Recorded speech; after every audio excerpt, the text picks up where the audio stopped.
திரு உந்தியார் 5-8. சாடிய வேள்வி சரிந்திட தேவர்கள் ஓடியவா பாடி உந்தி பர உருதிரநாதனு குந்தி பர. வீரபத்ரனால் தாக்குண்டு தக்ஷன் வேள்வி குலைந்தது. தேவர்கள் ஓட்டம் பிடித்தனர். ஆவா திருமால விபாகம் கொண்டன்று சாவாதிருந்தான் என்றுந்தி பர சதுர்முகன் தாதை என்றுந்தி பர. புராணங்களுக்கிடையில் இந்த நிகழ்ச்சி விளக்கத்தை பற்றி வேறுபாடு உண்டு.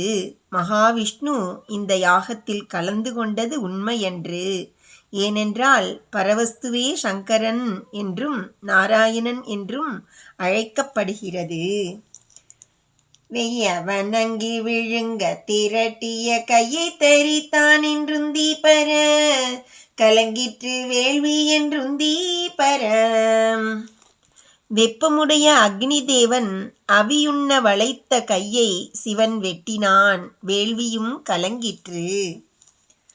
பார்ப்பதியை பகை சாற்றிய தக்கனை பார்ப்பதென்னே ஏடி உந்தி பர பனைமூளை பாகனு குந்தி பர. பார்வதி தேவியை பகைத்து பேசினான் தக்ஷன். அவனை உயிரோடு வைத்து பார்ப்பதில் சிவனுக்கு என்ன பயன்?